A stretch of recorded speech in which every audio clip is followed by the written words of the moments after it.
محترم، پہلی بات سمجھ لیں کہ قرآن کی الحمد کی الف سے لے کر والناس کی سین تک چلے جائیں، آپ کو اللہ اپنے ولیوں کی شان بیان کرتا ہی دکھائی دے گا۔ اللہ اپنے ولیوں کی تنقیص بیان کرتا دکھائی نہیں دے گا۔ جہاں نظر آئے گا آپ کو خدا کے ولیوں کا ذکر ایک احسن انداز سے اور ہر دوسری جگہ کے اوپر منفرد دکھائی دے گا۔ ذخیرہ حدیث اٹھائیے تو اللہ والوں کا ذکر اچھے سے اچھے انداز میں ملے گا، کہیں تنقیص دکھائی نہیں دے گی۔ لیکن یہ لوگ اپنے موقف کو ثابت کرنے کے لیے خدا کے دوستوں کو اور بتوں کو جن کی کفار پوجا کیا کرتے تھے ان کو اٹھا کے ایک پلڑے کے اندر رکھ دیتے ہیں اپنے موقف کو ثابت کرنے کے لیے۔ ان سے یہ کہیں کہ خدا کے ولی کچھ بھی نہیں ہیں تو ذرا اپنے موقف کو قرآن سے اور مصطفیٰ کے فرمان سے ثابت تو کرو، تو سامعین محترم وہ کبھی بھی ثابت نہیں کر سکیں گے۔ آئیے آگے چلیے، قرآن مجید فرقان حمید کی ایک آیت کریمہ میں نے تلاوت کرنے کا شرف حاصل کیا۔ بڑے لوگوں کو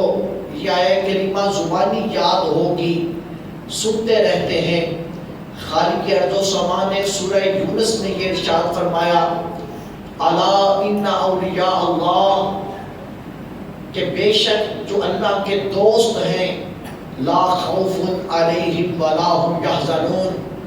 نہ انہیں دنیا میں کوئی خوف ہے نہ وہ آخرت میں غمگین ہوں گے۔ اللہ رب العزت نے اپنے ولیوں کا ذکر کیا، لیکن اس ذکر کا آغاز اس نے لفظ اعلیٰ کے ساتھ کیا، حمزہ زبر آ لام زبر الف لا اعلیٰ کے ساتھ کیا، جس کا مطلب یہ ہے کہ خبردار، کسی بھی جگہ کے اوپر جان جانے کا خطرہ ہو تو وہاں آپ کو خبردار کا لفظ نظر آئے گا، وہاں آپ کو تنبیہ کا نشان دکھائی دے گا کہ یہاں جانے سے بچیں کہ تمہاری جان جانے کا خطرہ ہے، یہاں سے دور رہیں، تمہاری جان جانے کا خطرہ ہے، انسانی جان خطرے میں ہے۔ آپ کہیں پہ بھی دیکھیں گے روڈ کے اوپر سفر کرتے ہیں تو آپ کو گزرتے ہوئے ٹرک دکھائی دیتے ہیں، بڑے بڑے ٹینکر دکھائی دیتے ہیں جن میں آتش گیر مادہ دکھائی دیتا ہے۔ آتش گیر مادہ ایک شہر سے دوسرے شہر میں منتقل ہو رہا ہوتا ہے، ان ٹینکر کے پیچھے لکھا نظر آتا ہے کہ خطرہ، یا کسی ٹینکر کے پیچھے لکھا نظر آئے گا خبردار آتش گیر مادہ ہے، اس سے محتاط رہیں، تمہاری جان جا سکتی ہے، آپ لوگوں کی جان جا سکتی ہے، اس سے دور رہیں۔ پیٹرول پمپ پہ پیٹرول بڑھواتے ہیں، وہاں پر تنبیہ کے طور پہ لکھا ہے کہ ان چیزوں سے بچیں ورنہ تمہاری جان جا سکتی ہے۔ پیٹرول ڈلواتے ہوئے سگریٹ نوشی کا استعمال نہ کریں، پیٹرول ڈلواتے ہوئے موبائل فون کا استعمال نہ کریں۔ آپ کیوں نہ کریں؟ اس لیے کہ آپ کی جان جا سکتی ہے۔ سامعین محترم، ہاسپٹل میں چلے جائیں تو خطرے کے نشان کے ساتھ لکھا دکھائی دیتا ہے کہ یہاں مت تھوکیے، بیماریاں پھیلتی ہیں جس سے جان جانے کا خطرہ ہے۔ جہاں بھی انسانی جان کو خطرہ ہے وہاں جگہ جگہ کے اوپر خطرہ یا خبردار کے الفاظ آپ کو دکھائی دیں گے کہ پہلے مطلع کر دیا جاتا ہے کہ آگے نہ جانا، تمہاری جان کو خطرہ ہے۔ خالق ارض و سما نے بھی جب اپنے ولیوں کا ذکر کیا، جب اللہ نے اپنے دوستوں کا ذکر کیا تو خالق کائنات نے بھی پہلے اعلیٰ کا لفظ لگایا، جس کا مطلب یہ ہے کہ خبردار ہو جاؤ، متنبہ ہو جاؤ اللہ کا لفظ لگا کے رہتی دنیا تک سب کو یہ بات باور کرا دی، خبردار اللہ آگے میں ذکر کر رہا ہوں اپنے یاروں کا، آگے ذکر کر رہا ہوں اپنے محبوب بندوں کا، آگے ذکر کر رہا ہوں اپنے ولیوں کا، لیکن تمہیں پہلے خبردار کر رہا ہوں۔ مولا خبردار کرنے کی وجہ کیا ہے؟ خالق ارض و سما بھی یہ ارشاد فرماتا ہے، خبردار کرنے کی وجہ یہ ہے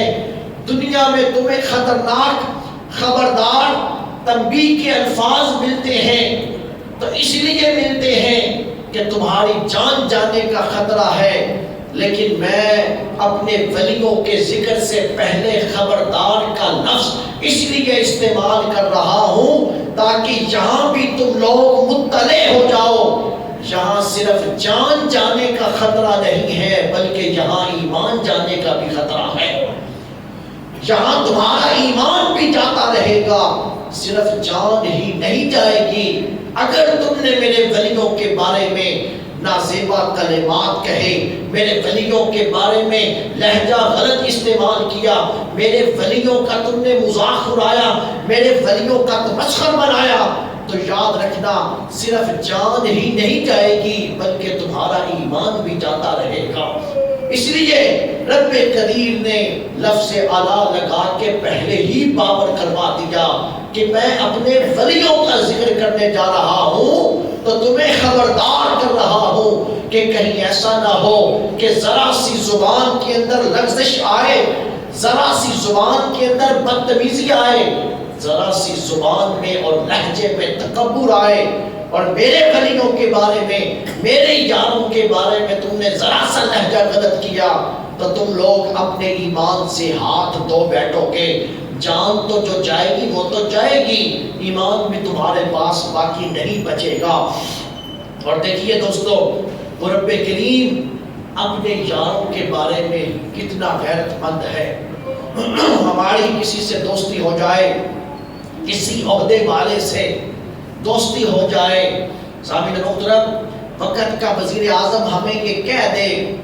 کہ یہ میرا دوست ہے تو ہمیں پرواہ نہیں ہوتی، وہ دوستی اپنی وہ نبھاتا ہے، سامعین محترم ہمیں پرواہ نہیں ہوتی، وہ دوستی کے اوپر حرف نہیں آنے دیتا، لیکن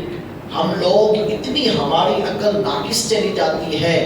جس کو وہ اپنا دوست کہے اور پھر وہ دنیا کے کتوں کے حوالے کرتے۔ سامعین محترم، یہ کیسے ممکن ہے؟ خدائے وحدہ لا شریک نے اس کائنات کے اندر صرف دو ہی لوگ ہیں جن سے رب نے اعلان جنگ کیا ہے۔ دوستو وہ دو لوگ کون ہیں؟ حضور نے فرمایا پہلا وہ بندہ، پہلا وہ شخص جس نے سود کھایا، اس سود کھانے والے سے رب اعلان جنگ کر رہا ہے، اور دوسرا رب قدیر فرما رہا ہے، حضور کی حدیث طیبہ فرمایا کہ رب کہتا ہے من عاد لی ولی فقد آذنتہ بالحرب، جس نے میرے ولی سے دشمنی کی میں رب اعلان جنگ کرتا ہوں۔ میرے دوستوں مجھے ذرا بتاؤ تو صحیح، کوئی ہے جو رب کے ساتھ مقابلہ کر سکے؟ کوئی ہے جو اس کے اعلان جنگ کے اوپر کہے کہ ہاں میں اس جنگ کو قبول کرتا ہوں؟ دوستو اس کی تو وہ تو قدرتوں کا تو ایسا مالک ہے۔ قوم عاد نے کہا تھا صالح علیہ السلام سے، جاؤ جاؤ صالح کس عذاب سے ڈراتے ہو؟ اپنے رب سے کہو لے آئے عذاب، دیکھی جائے گی تمہارے رب کا عذاب کتنا بڑا ہے۔ ہم بھی پہاڑوں میں اپنے گھر بنا لیں گے، پہاڑوں جیسی بھی بلا کوئی مضبوط شے ہے؟ لوگوں انہوں نے پہاڑوں میں گھر بنا لیا۔ حضرت صالح علیہ السلام سمجھاتے رہے، قوم نے کہا جاؤ اپنے رب سے کہو لے آئے عذاب۔ سامعین محترم پھر جب عذاب کا کوڑا چلا، جن پہاڑوں پہ انہیں مان تھا، اور ہوا چلائی رب نے، ہوا چلی، اسی ہوا نے اتنا کام کیا کہ وہ پہاڑ جن پہ وہ مان کر کے بیٹھے تھے، وہ گھر جو پہاڑوں میں بنائے اور مان کر کے بیٹھے تھے کہ پہاڑوں جیسی تو کوئی بھی مضبوط شے نہیں ہے، لوگوں ہوا چلی وہ پہاڑ ہی آپس میں ٹکرا کے ریزہ ریزہ ہو جاتے ہیں،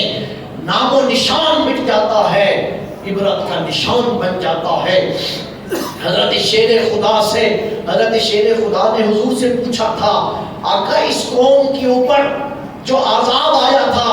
جو ہوا چلی تھی اور پہاڑ آپس میں ٹکرائے تھے، آقا یہ رب نے کتنی ہوا چلائی تھی؟ سامعین محترم حضور نے فرمایا علی ابھی تو یہ ہوا میرے رب نے اتنی چلائی تھی جتنی انگوٹھی کا ایک سوراخ ہوتا ہے، صرف انگوٹھی کے سوراخ کے برابر اس نے ہوا چلائی، اور حال یہ تھا کہ پہاڑ آپس میں ٹکرا گئے تھے۔ سامعین محترم، اور وہ تو اس سے بھی بڑھ کے قدرتوں کا مالک ہے، دور کیوں جاتے ہیں؟ 1912 میں 1912 کے اندر ٹائٹینک بنایا جاتا ہے، ٹائٹینک بنتا ہے، اتنا بڑا جہاز بنا، ہاسپٹل اس میں بنے، ریسٹورنٹ بنے اس میں، بے شمار کمرے بنے اس میں، گاڑیاں اس میں لادی گئی، منزل در منزل کو بنایا گیا، اس طرح اس کو بنایا گیا، اس طرح اس کی تعمیر کی گئی۔ اس کے بنانے والے نے کہا کہ یہ وہ جہاز ہے جو کبھی بھی ڈوب نہیں سکتا، یہاں تک جملہ اس نے بولا تو یہاں پر بھی اس نے اپنی زبان کو کنٹرول میں نہ کیا، پھر بھی وہ کہنے لگا، اس نے لوگوں کو یقین دہانی کروانے کے لیے اس نے یہ پھر جملہ بولا کہ یہ وہ جہاز ہے جو کبھی بھی نہیں ڈوب سکے گا، حتیٰ کہ مسلمانوں کا خدا بھی آ جائے تو پھر بھی یہ جہاز نہیں ڈوب سکے گا۔ دوستو 10 اپریل کو یہ جہاز لندن سے چلتا ہے اور واشنگٹن کا سفر طے کرتا ہے، 10 اپریل کو یہ جہاز چلتا ہے، اور 13 اور 14 اپریل 1912 کی درمیانی رات 1:15 بجے مختصر سی چھوٹی سی برف کی پہاڑی کے ساتھ میں ٹکرا جاتا ہے، برف کی پہاڑی سے ٹکرایا اور یہ جہاز 2 ٹکڑے ہو کے گر گیا، اور 13,000 فٹ گہرائی میں جا کے اس کا ملبہ گرا، اور آج بھی لوگوں کے لیے عبرت کا نشان بنا ہوا ہے کہ کوئی اس رب کے ساتھ اعلان جنگ، اس کے اعلان جنگ کا کوئی جواب نہیں دے سکتا،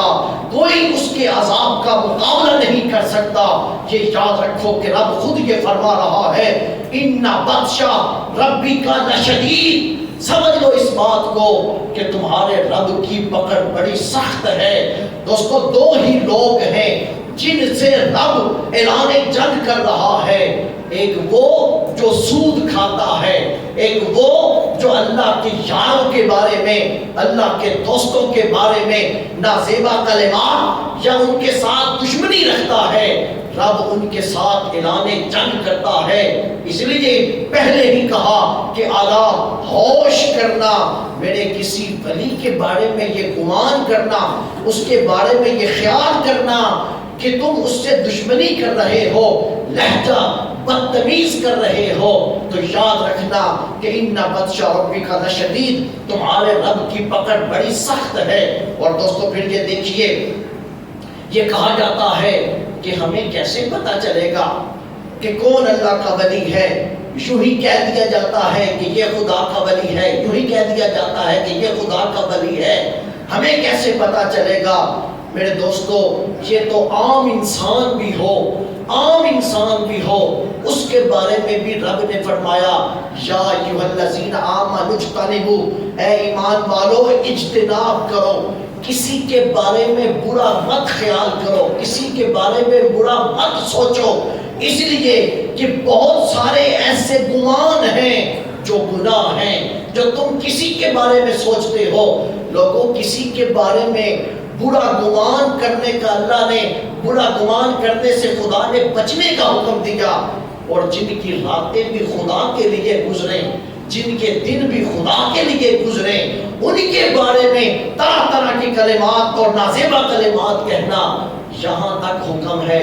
یہاں تک حکم ہے۔ حضرت صدیقہ کائنات کے بار کے پاس کسی نے کہا کہ فلاں شخص مر گیا، اس میں یہ بھی عیب تھا، اس میں یہ بھی عیب تھا۔ حضرت صدیقہ کائنات کہنے لگی کہ زبان بند کرو، جو تمہارا مسلمان بھائی اس دنیا سے گیا ہے اس کے بارے میں اچھا سوچو،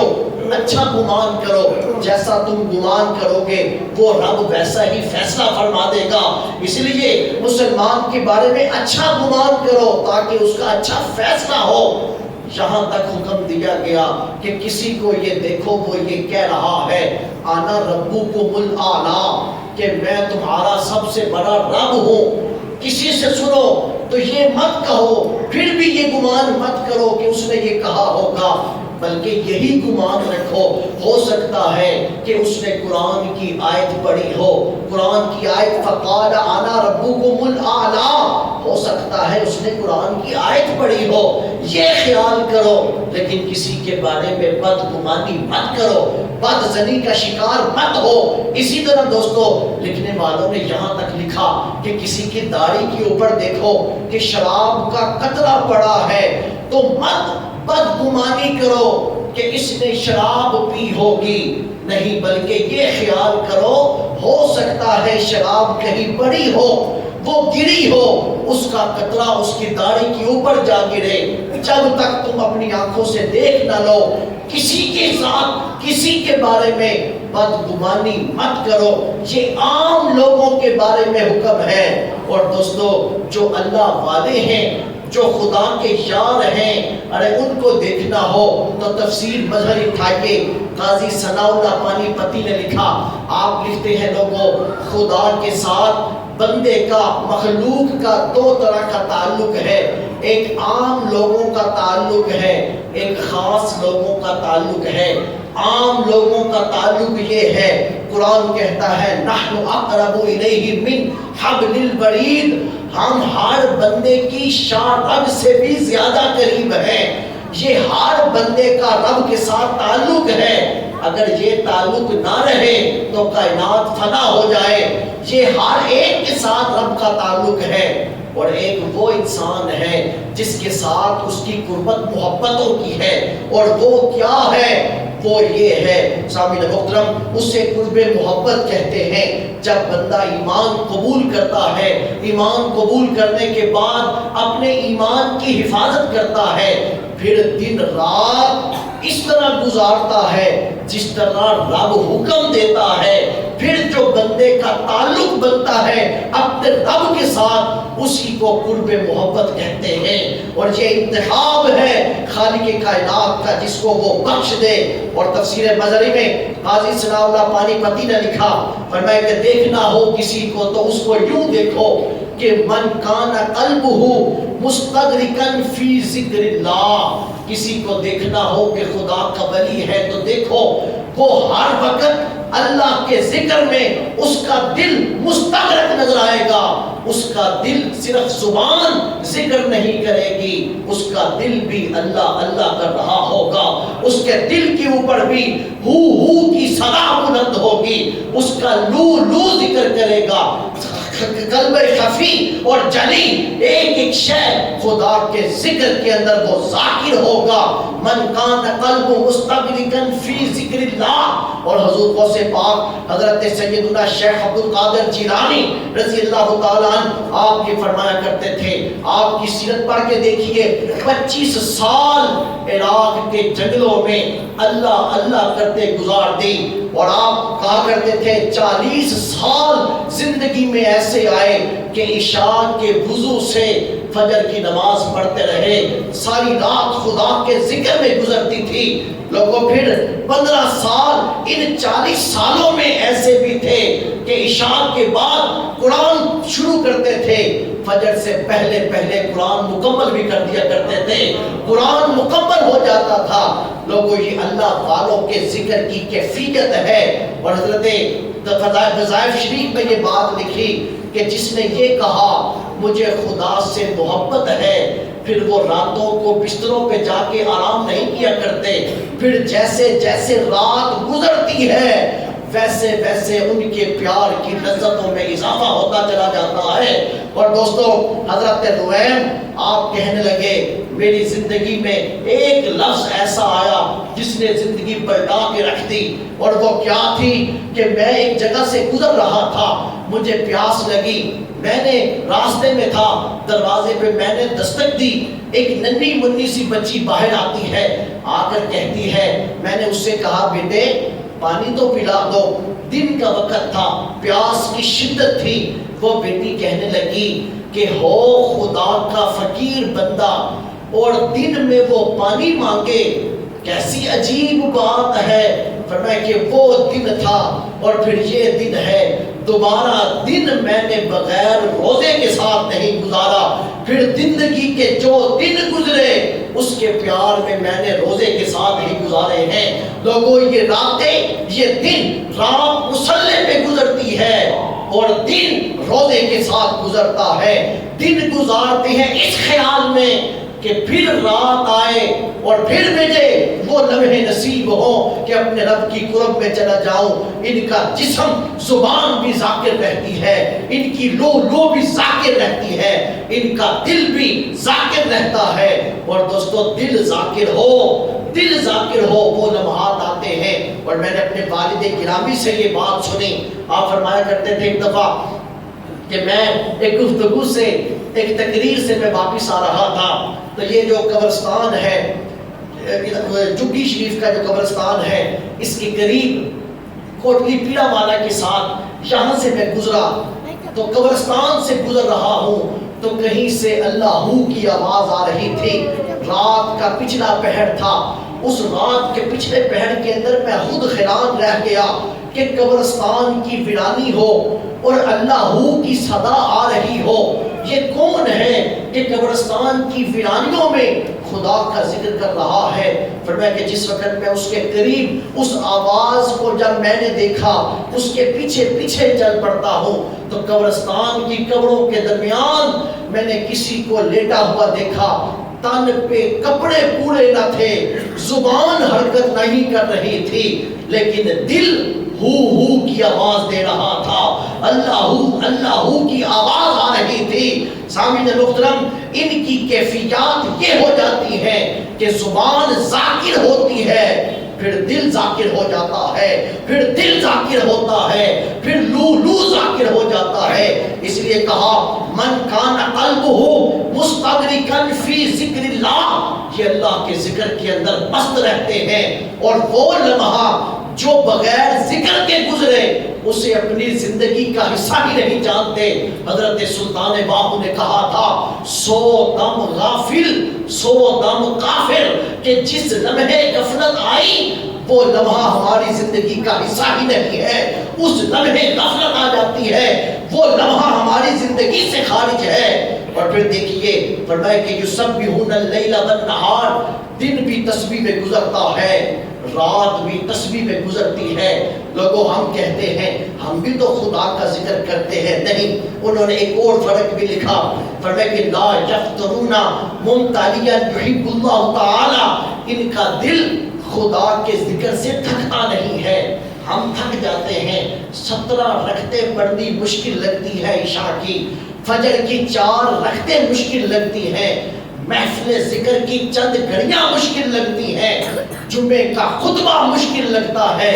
یہ لوگ یسبحون اللیل والنہار، رات بھی ذکر میں، دن بھی ذکر میں، لیکن مجال ہے کہ تھکاوٹ ان کے قریب سے بھی گزرتی ہو۔ یہ چوں گزرتے ہیں، چوں رات گزرتی ہے،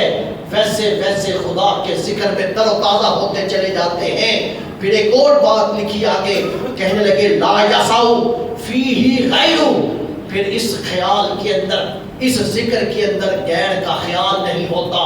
خیال رہتا ہے تو صرف خدا کا خیال رہتا ہے، صرف اللہ کا خیال رہتا ہے، خدا کے علاوہ کسی اور کا خیال برداشت ہی نہیں کرتے۔ اور دوستو یہ کوئی ولی یوں ہی ولی نہیں بنتا، یہ اسی لیے بنتا ہے ولی کہ اس کے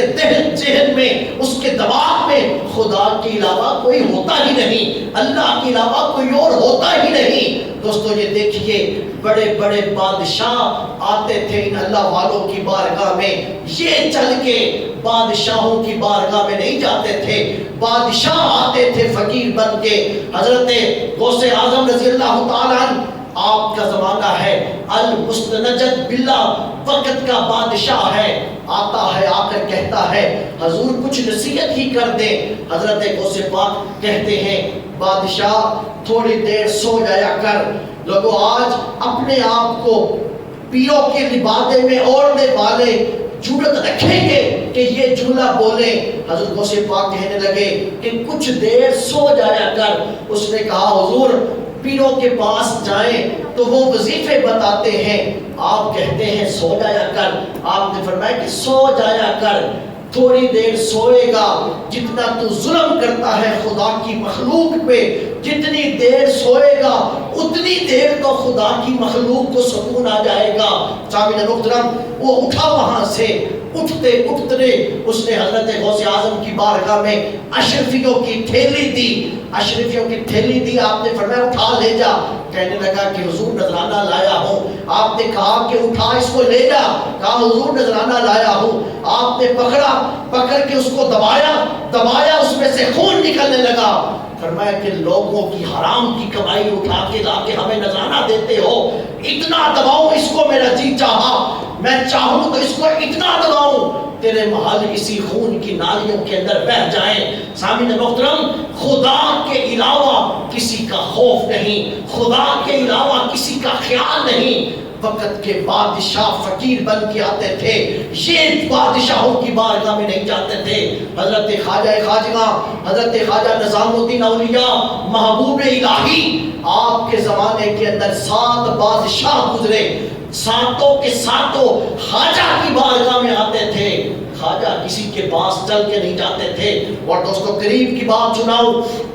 حضرت شیخ الاسلام والمسلمین حضرت خواجہ محمد قمر الدین سیالوی رضی اللہ تعالیٰ عنہ، آپ اسلام آباد میں تھے۔ وقت کے بادشاہ جنرل ضیاء الحق کو خبر ملی کہ حضرت خواجہ قمر اسلام آباد میں ہے، پیغام بھیجا کہ آپ ملاقات کرنا چاہتے ہیں، بادشاہ ملاقات کرنا چاہتے ہیں۔ کوئی 9 بجے کا وقت طے ہو گیا۔ سامعین محترم، بات پتہ چلا کہ وہ جنرل ضیاء الحق ملاقات کے لیے آ رہا ہے۔ لوگوں نے کہا حضور کپڑے بدل لیں، آپ کپڑے بدل لیں، آپ بادشاہ آ رہا ہے۔ حضرت خواجہ قمر کہنے لگے لوگوں اگر میں نے فجر کی نماز ان کپڑوں میں نہ پڑھی ہوتی تو بدل لیتا، جب فجر میں نے ان کپڑوں میں پڑھ لی ہے تو پھر اس سے بڑھ کے کوئی بادشاہ نہیں ہے، وہی احکم الحاکمین ہے۔ لوگوں ہم بھی ذکر کرتے ہیں لیکن ہمارا نماز پڑھنے کا لباس اور ہوتا ہے، شادی پہ جانے کا لباس اور ہو جاتا ہے۔ دوستو جب یہ مقام آ جائے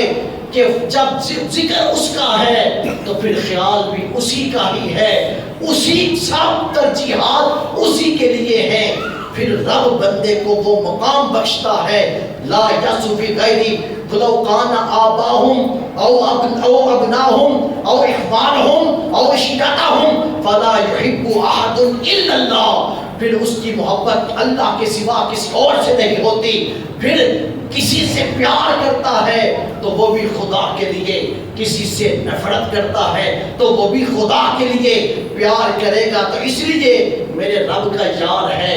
وہ نفرت کرے گا تو اس لیے میرے رب کا یہ دشمن ہے۔ باقی سارے معیار ختم ہو جاتے ہیں۔ اب حدیث قدسی سنیے، حضور نے ارشاد فرمایا، میرا رب یہ فرماتا ہے، بخاری کی حدیث طیبہ، آپ نے ارشاد فرمایا کہ میں اللہ فرماتا ہے میں ان لوگوں سے محبت کرتا ہوں جو آپس میں میرے لیے محبت کرتے ہیں۔ سامعین محترم، میں پوچھتا ہوں حضور فیض عالم حضرت داتا علی حجویری، حضور غوث پاک حضرت خواجہ اجمیری، ہمارا ان سے کیا خون کا رشتہ ہے؟ کوئی ہے خون کا رشتہ؟ ہم یہاں سے چلتے ہیں لاہور جاتے ہیں، راستے میں کتنے قبرستان آتے ہیں، قبرستانوں میں کتنی قبریں آتی ہیں، کسی قبرستان پہ نہیں رکتے، کسی قبر پہ نہیں رکتے ہم لوگ، ہم سیدھا جا کے داتا کے قدموں میں کھڑے ہو جاتے ہیں۔ اور لوگوں جیسے جیسے رات گزرتی جاتی ہے داتا کی رونقیں بڑھتی چلی جاتی ہیں۔ اور دوستو دیکھیے کتنی صدیاں گزر گئی، کتنے زمانے گزر گئے، آج بھی حضرت غوث پاک کا یہ ذکر آج بھی زندہ ہے۔ کیوں؟ اس لیے اللہ فرماتا ہے کہ میں ان سے محبت کرتا ہوں جو آپس میں میری وجہ سے محبت کرتے ہیں۔ ہمارا حضور فیض عالم سے یہ رشتہ ہے کہ یہ خدا کے دوست ہیں، ہم ان سے خدا کی محبت کا پتہ لینے کے لیے جاتے ہیں۔ اگرچہ ہم ناقص ہیں، اگرچہ ہم لوگوں کا عمل ایسا نہیں ہے۔ آپ عبداللہ ابن مسعود کی حدیث طیبہ سنیں تو آپ یہ دیکھیں گے، حضرت عبداللہ ابن مسعود کہنے لگے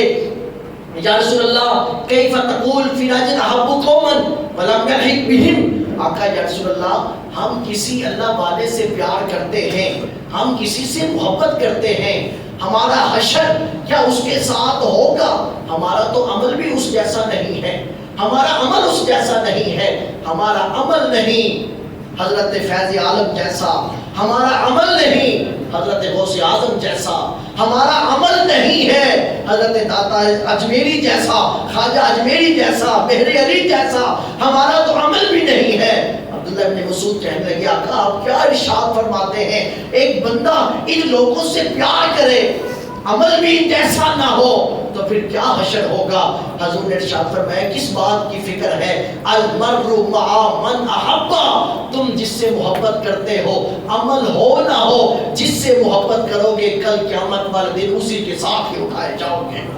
تمہارا حشر اسی کے ساتھ ہوگا۔ لوگ نہ جانے انہیں کیوں نہیں یہ باتیں دکھائی دیتی، عقیدہ توحید کی آر لیتے ہیں، اللہ والوں سے دشمنی رکھتے ہیں، اللہ والوں سے دشمنی، اللہ والوں کو بتوں کو ایک ہی پلڑے میں رکھ کے توڑ دیتے ہیں، جبکہ لوگوں یہی وہ لوگ ہیں جن کے بارے میں خدا کے محبوب نے یہ فرمایا لوگوں تم نے دیکھنا ہو کہ ولی، فرمایا کہ آؤ ان لوگوں کو دیکھو جن کا چہرہ دیکھ کے تمہیں خدا یاد آ جائے، سمجھ لینا کہ یہی خدا کے ولی ہیں۔ سامعین محترم یہ دل کے ساتھ تعلق ہے، دل پہ خدا کے انوار و تجلیات برستے ہیں، ان کے انوار و تجلیات کا عکس چہرے پہ دکھائی دیتا ہے، اور جب چہرے پہ دکھائی دیتا ہے تو رب کہتا ہے کہ حضور کی حدیث طیبہ کہ یہ وہ لوگ ہیں جن کا چہرہ دیکھیں تو خدا یاد آ جائے، تو سمجھ لو یہی وہ لوگ ہیں جن کے دلوں کو خدا نے اپنا مسکن بنا دیا ہے۔ دوستو یہ بات کہ انسان عقیدہ توحید کی یہ آر لیتے ہیں اور آر لے کے اللہ والوں کے خلاف نازیبا کلمات کہتے ہیں جن کو خدا نے اپنا کہا۔ کوئی دنیا دار اپنے یار کی مار نہیں ہونے دیتا، کوئی بادشاہ جو کسی کو اپنا یار کہہ دے اسے دنیا والوں کے حوالے نہیں ہونے دیتا۔ لوگوں جس کو خدا اپنا یار کہے